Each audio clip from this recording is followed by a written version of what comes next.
What now?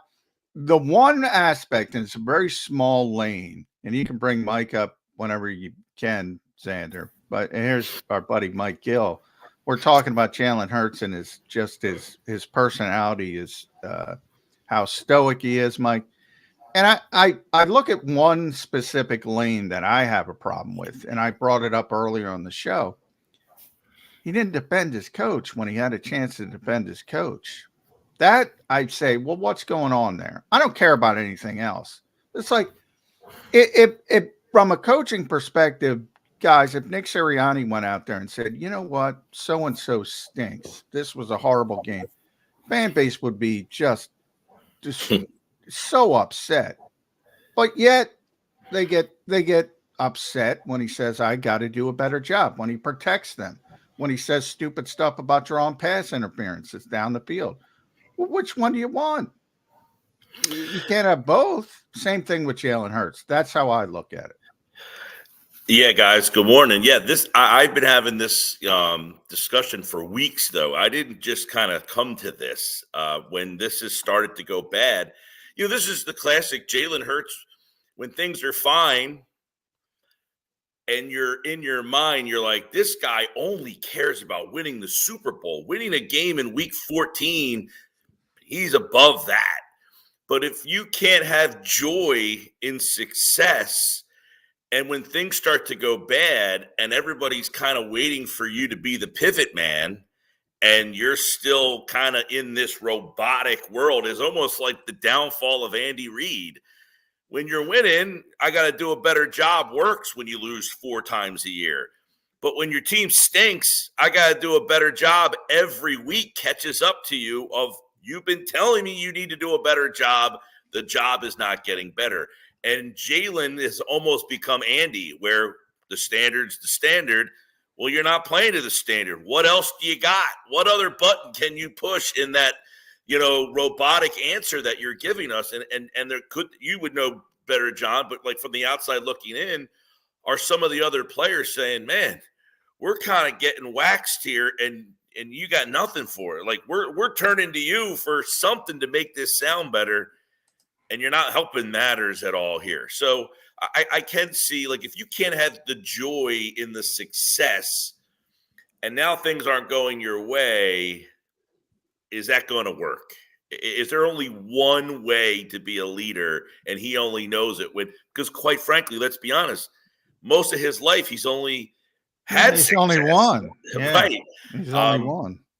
So, yeah, I could certainly see why those things – and quite frankly, part of the team's – he's an interesting cog in the reason why the team isn't what we had anticipated, right? Everybody kind of looks at him and said, well, he regressed. What part of the offensive regression what role did he have in the offense's regression? Did he regress because the offense regressed? Did he regress because the offensive system was so bad that it actually held him back and drug him down? That's a whole session with a person who gets paid a hell of a lot more than I do. Yeah, and let's talk about the elephant in the room here, which is Nick Sirianni, and is he going to keep his job? And one of the concerns I have, whether they keep Nick Sirianni or not, they're probably, I would assume, going to make a change at the offensive coordinator. And now, what do you do with Jalen Hurts? Because we saw him for the first time last year have a offensive coordinator for back-to-back seasons with Shane Steichen. And look at the season that Jalen Hurts has. Now you change offensive coordinators, and whether you love Jalen or not, there's no doubt he took a step back this year, a big step back this year. So if they were to move on from Nick Sirianni, and I'll get your opinion on if they should, but if they were, I know a lot of people who are talking about Mike Vrabel, Bill Belichick. Would you bring in a defensive coach? I think with a quarterback that you're paying that much money to, I like the idea of bringing in an offensive-minded coach who's going to be able to grow with Jalen as opposed to dealing with the defensive coach who brings in an offensive coordinator that the moment they have success, they get hired, and now you're going through the same cycle. Yeah, that's a good point, Bill, in that you kind of want someone to kind of – the synergy that you have with Hurts, you would want someone to probably be an offensive-minded guy because you invested so much in him, and the whole league is that way. But there's plenty of, like, I don't know, what's more important in the world? I am one of these people that feel like just because you are a good play caller, why does that make you a good leader of men? Why would that make you qualified to be the head coach? I hate these, like, well, this guy was like an offensive genius or a defensive mastermind. And then the whole thing of, like, the guy had a great defense all year and then he had a bad game in the playoffs, and therefore that one bad game is the reason why he's not going to get hired. Like, it's a resume of things. Like, a Vrabel wouldn't concern me because he has had success in the league as a coach.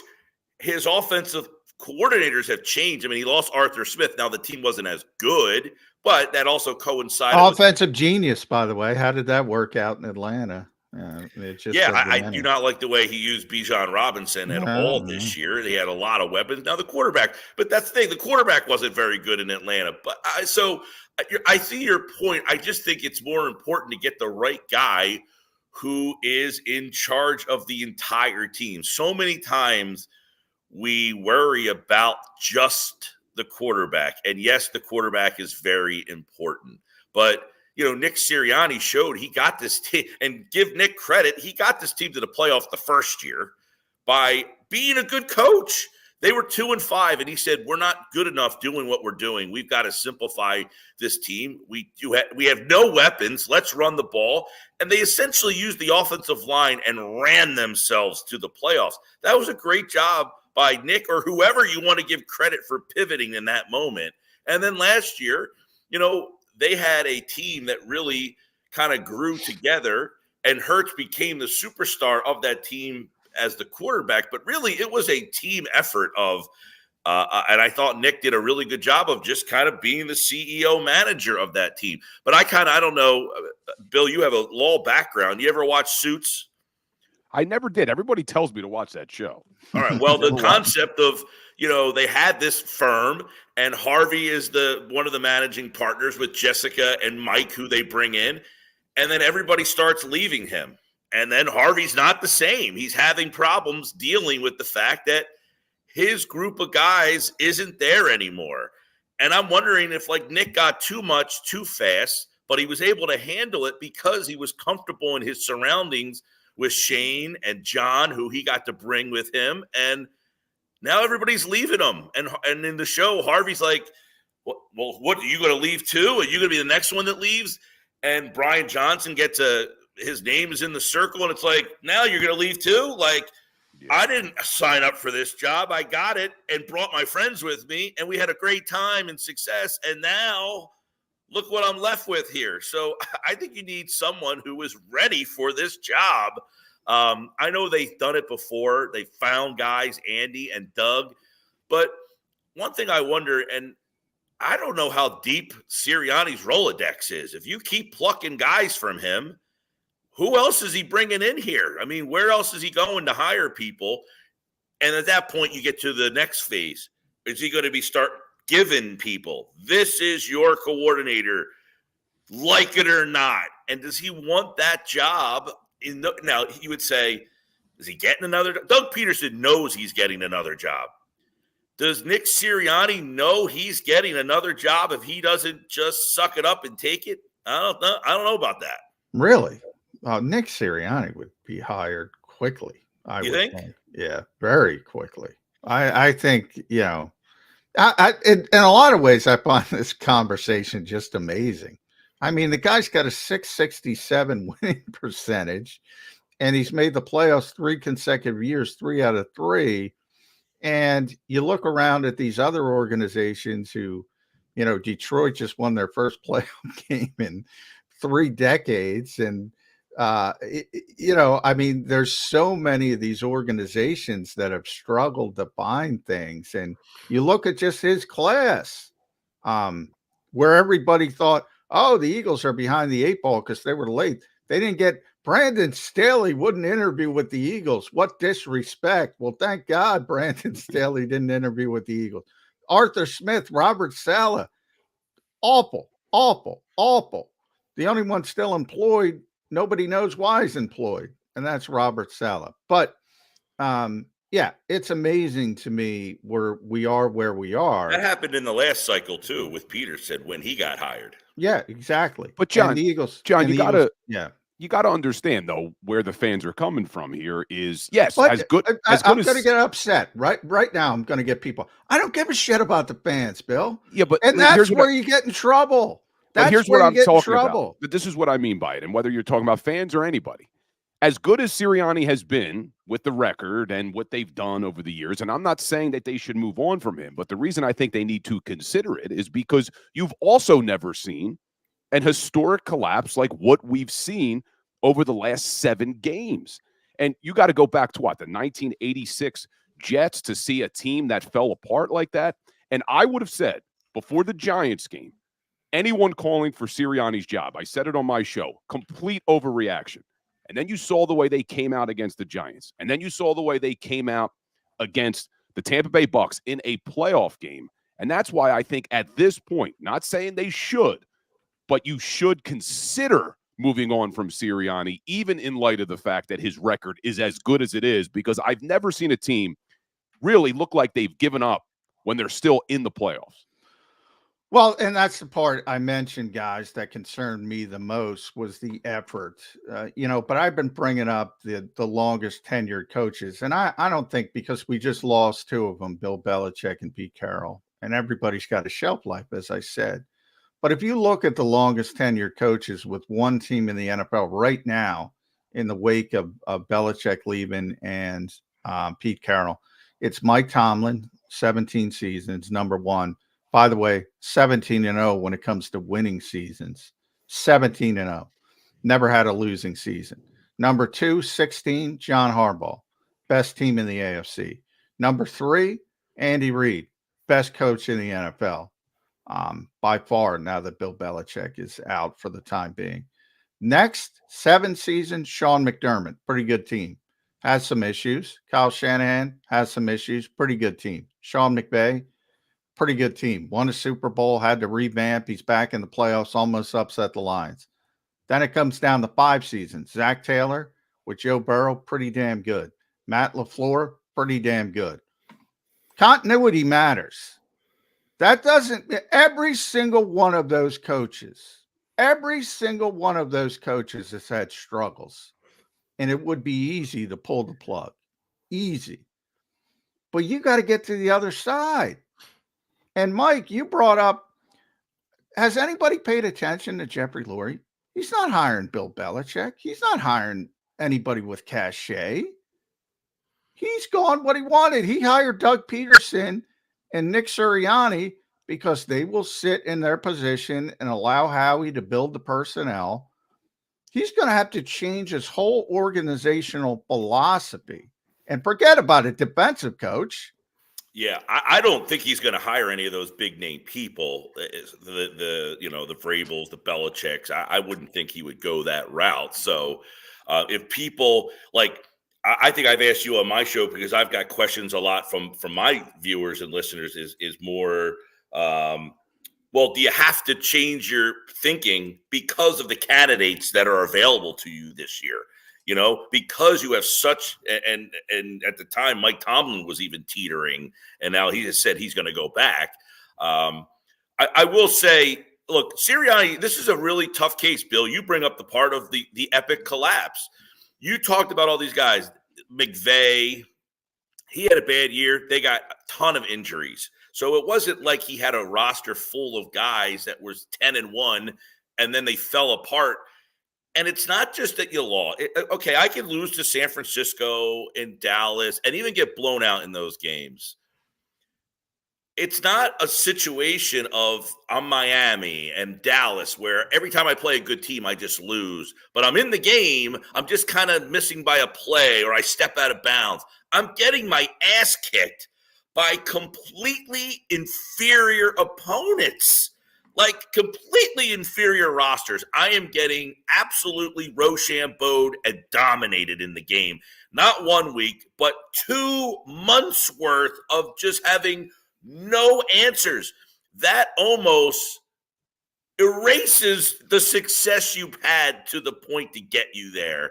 So that's where, do you want to become the Brandon Staley situation where everybody is saying you should be fired or you need to move on from him, and then you say, nah, I'm going to keep giving this guy another shot, and then you're 9 weeks in the season and you decided I wasted another season because my team is getting their ass kicked by an inferior product. That is where I think, and John, I asked you yesterday, I was with you. I said the only way I see Sirianni not making it is if they are completely non-competitive again, and it's on the defensive side of the ball. And I'm going to trust what you've said, John, that was Sirianni's decision. Well, guess what? If your decision was to change the coordinator, and that was his biggest mistake. I've said and that was your product in a playoff game, your decision as the CEO of that roster was an epic failure, and it now cost you your job. I'm sorry. Yeah. By the way, real quick, and I want to jump in because Jason Kelsey on his show, his podcast, is kind of backtracked on retirement. Whoa. And he said, I just don't think you're in a position after a game like that to really make that decision. I just don't. There's too much emotion in the moment. There's too much going down in the moment to really fully grasp that decision. Now, I still think Jason is going to retire. He probably wants to announce it on his show, New Heights show with Travis. I think ultimately he's going to retire, but at least backtracking a little bit. But what I wanted to say that quote for two reasons. One, I wanted to let the fans know that Jason has not officially retired. But that quote is perceptive on two parts of this. There's too much emotion in the moment to make rational decisions. He's 100% right. And I know, Mike, you and I talked about Troy Aikman. Eagles have been getting just blitzed by every national guy. This is the most embarrassing offense ever, blah, blah, blah. All the film guys, a lot of guys I like, a lot of guys who are very good. This is ridiculous, on and on and on. And I think Troy's word was re-energized. You need, and I know because people get upset at me. And when I said I don't care about the fans, I meant you can't make decisions based on the fans' emotion in the moment. Now, of course they're upset. I get it. It was, as you mentioned, Mike, I couldn't even envision them playing this poorly in Tampa Bay. So I get it. But it's still an emotional decision.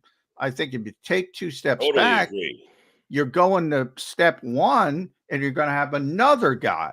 Even if you get a Ben Johnson, they're not. He's the flavor of the month. Even if you get somebody like that, you're starting over with a young first-time coach who's learning on the job. And by the way, you're going to take a step back personnel-wise, guys, because you got to make all these decisions and got to rebuild this roster. Got to make a number of good decisions. And that's where I want to go. Personnel. I'll be the first in line. I'll be the first to raise my hand. We all overrated this team personnel-wise. I keep hearing Nick Sirianni screwed up the 85 Bears. They ain't that good. They're not that good. Well, on the defensive side of the ball, for sure, they lack personnel. I'll tell you what, offensively, you saw what they are without A.J. Brown. A.J. Brown, think about 2021 to 2022.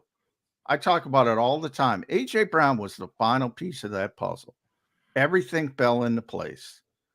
And when you don't have A.J. Brown, who, by the way, is the best pure football player on the Eagles, all of a sudden everybody's out of position.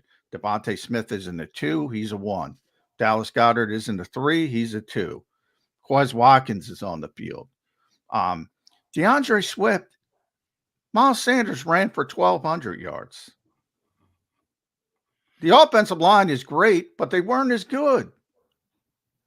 Mike, you and I talked about how many people had career years in 2022. Yeah. And they all came back. I think the offensive line point is definitely, Pro Football Focus ranks them number 1 for whatever that's worth. They were not the same offensive line. Mailata had a rough year. The right guard position was, you had Juergens in, he was out. I mean, he had an awful game the other night. He just and Seumalo was such a steady force in there. I don't know that we understand how much Seumalo did and how important he was. I mean, even in the playoff game the other night, Dickerson, I mean, he got blasted on a play that he gets pushed in the safety.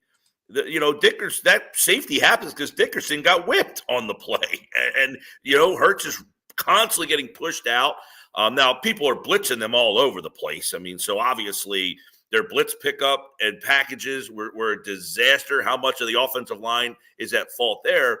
But now you're going to potentially lose your center, move Juergens there, probably Steen at right guard. So is your line taking a step back? And then, you saw them without A.J. Brown. They were a very resemblance of the team that went to Tampa a couple of years ago and just didn't have anything. But that's a lot. San Francisco lost 3 games in a row this year because Deebo Samuel was out. I mean, you lose a guy of that magnitude, right? Your team can't replace. You can't. One of the things this team had, we talked about it in the training camp. If Smith or Brown got hurt for any extended period of time, they didn't have a third option at all, and we saw that. You talk about the roster, the defensive side of the ball. I mean, okay. Did anybody see James Bradbury going from a second-team All-Pro to unplayable? That's a hard one to predetermine, right? Yeah. And then Slay, who I think last year we thought was taking a dip a little bit. He played good this year. He wasn't great. He wasn't awful. Then he gets hurt, and now you're playing Ringo and Ricks and Maddox. You just can't trust him. He can't stay on the field. He's a good player when he's on the field, but you can't trust him. I said yesterday, they made 5 decisions on defense. All 5 of them were the wrong ones, and it's not their fault. Hargrave gets a huge deal. You draft Jalen Carter. Okay. Hargrave's better than Carter long-term. I think Carter might be a fine wash there. You let Epps go, and Blankenship was not as good. You let Chauncey Gardner-Johnson go, and that safety position next to whoever was a disaster. Edmonds and Evans, and then Byard can't play anymore. You let TJ Edwards go, and his replacement was a downgrade. You let Kaiser White go, and his replacement. So you had 5 guys leave and didn't replace him with an upgrade in any of the spots. And then the guys you did have return, they all had career years last year and all took a step back. And that was a big factor. Not to mention you changed coordinators not once, but twice. So epic disaster on the defensive side of the ball, and now a ton of decisions to make over there. Yeah, great point. The only thing I disagree with you on is saying it's not their fault, because I think we need to put the fault on Howie Roseman. You said no one could have expected James Bradbury to take a step back as big as he did. Okay, I'll give you that one. But we were all talking about all offseason that they were ignoring the linebacker position, that they were putting every single hope and dream on the Kobe Dean, who played 34 snaps. They ignored the safety position. Howie Roseman tried to piecemeal a defense that has Super Bowl aspirations. They brought in Nick Morrow that the Bears didn't want. They had to bring in Shaq Leonard later in the season that the Colts didn't want. They had to sign Zach Cunningham during training camp that nobody wanted. Did the same thing at safety. Terrell Edmonds. Mike Tomlin said, you started for us for 5 years. Here, take him on a cheap 1-year deal. They brought in Justin Evans, who's been on IR his entire career. They made the decision to bring back Derek Barnett. Now, I don't think the mistake was cutting him when they did. I know fans are upset because he went on to Houston and play well. I think the mistake was bringing him back. He gives you nothing, then you cut him. Now you have no depth at the edge position. And where I think all this happened, Mike, look at the last 4 drafts that Howie Roseman has done since 2019, and look at the defensive players that have been drafted. None of them, outside of the rookie class and outside of your D tackles, you're getting 0 contributions from any defensive player that Howie Roseman drafted. And when you do that with the salary cap and you don't have guys on their rookie contracts contributing to your team, you're not going to have a lot of success trying to do these one-year hits. So I put this defense on Howie Roseman, not on Sirianni, not even on Sean Desai or Matt Patricia. Oh, yeah. This one's on Howie. Oh, yeah. Listen, you know, and you're right. I mean, they haven't drafted a corner that could play in 20 years. I mean, when's the last time they drafted a corner that's theirs that they drafted? They had to then, and you talk about the next phase. What are you going to do with Bradbury? I mean, the money you got to pay him the next 2 years is, I mean, and look, he makes the offer to Chauncey Gardner-Johnson. It's a low ball offer. And then he leaves. So then he basically says, all right, well, we made you an offer. You didn't take it. So we'll go sign Bradbury. And then I have my 2 corners back. Well, both those guys got old overnight. You have no replacements there. You mentioned Dean. It's the one area on the field where they drafted a guy that most people liked and thought could play. So I don't know that they see, that's where it's like, okay, did you have to let both linebackers and both what about bringing one of the safeties and one of the linebackers? So now you're only replacing one and one. Instead, they let them both go at both levels of the defense.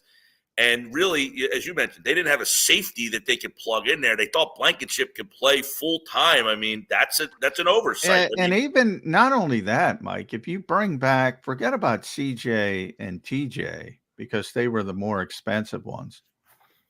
If you bring back Marcus Epps and Kaiser White, I think you're settled down a lot more. Yeah. And you have a way easier path to being, again, serviceable, which I think should have been the goal. Yeah, I don't. They weren't going to be number 2 in defense. They weren't going to be number 1 in pass defense. They weren't going to have 70 sacks, but they could have been serviceable if you bring back people like a Marcus guy like Reddick. I mean, do you watch him and say, why did Reddick? I mean, he had a good year. Remember, he had the club on his hand early with the broken thumb, so that got him off to a slow start. He had a good charge in the middle there, and then he dropped off at the end. But is he just dropped off? Is it the scheme's different? Why did Reddick not kind of have the same impact? Same with Sweat. I think if you watch Sweat, you can see he doesn't have the same explosion. He just looked slow. I think was the snap counts. He was really good early in the season. Remember, they had always had him on a pitch count because of what happened to him in high school. He had a catastrophic leg injury, and they were always very cognizant. Hey, we got to be careful with this guy. And all of a sudden, he turns into a good player, and they're like, all right, knees held up for years, it's ready to go, and he just played a career high in snaps, and he wasn't the same in the second half of the season. We all talk about with Jalen Carter and Jordan Davis not used to playing snaps. Add Josh Sweat into that category as well. I don't think they managed that well. And that's probably more on the coaching side because, you know, it's a rotational position. You got to manage somebody's snaps. But I find it amazing that the best players on the Eagles defense that played, you know, Nolan Smith might have had his best game, but didn't mean much. But if you look at PFF, the best players on the Eagles defense were Brandon Graham and Fletcher Cox. I mean, still Brandon, still Fletcher. A lot of these young guys just have to learn. And that's a microcosm. You know, think about it offensively. If you build an offense around Julio Jones, great player, you can't have those guys. You can't do it. Exactly. Right. They can't be your best player. And if at the end of the game you looked at your team and your 2 guys in their mid-30s were your best player, you got major problems on that side of the ball. Offensively, I think you have enough talent, but the big question is going to be, what's that offense going to look like? Because if it looks like the offense that we just saw for the last 6 weeks, that's going to be a big problem next year. So you have to make a decision. Are you going to demote or get rid of Brian Johnson and put another new offense in? Now Hurts is going through his 19th play caller. That'll be a story. Oh, he's got another new play caller. You know, what system are they going to look for him? I mean, you've got some major questions that you have to start figuring out now. And I don't think they anticipated these questions coming like this at this rate of speed. And not this soon either, Mike. But before we let you out the door, I know Jody always likes to ask you what T-shirt you're wearing. I see Penn today. Yeah, a little Penn Quaker yeah. action for the Good people job, out there. by I the way. figured, I'll try to keep it local for the day. I'm normally out of the area, Yeah. but Penn was the first one on the pile this morning. Nice job by you, Bill, saving the T-shirt part of the segment. Yeah, see, I pay attention. I was worried about getting Mike on the show because he forgot. So, but I'll let you. Well, I've That's been what having the last couple of weeks. It's quiet in here. The last couple of times I've been on, I've been getting my bathroom upstairs remodeled, and the remodelers were always running around and stuff. And today it was quiet. I just was kind of sitting here and in peace and quiet. And John texted tranquility. I ruined your tranquility. I Yes. apologize for that. Well, last thing before you leave, one word answer. The next time you come on the show, is Nick Sirianni still the head coach of the Philadelphia Eagles? Yes. Yes. All right. That's Mike Gill. Hey, real quick, business on the air, Mike. Clean out days today. I'm going to be in the locker room at 3:00. So we're going to have to work something else out. Gotcha. All right. I'll text you. A lot of good info, though, coming up in days coming. Yeah. I say yes based on I think they just want to give him another shot. I think they legitimately like Nick and want it to work with Nick. But I'm 50-50, Bill, on that answer. Yeah, who would have thought we'd be here less than a year ago, right? Well, that's Mike Gill, 97.3 Sports Bash. This is me and Johnny Mack holding down the fort for Birds 365 with no Jody today. We'll be right back, guys. Hit that like button. Stay tuned.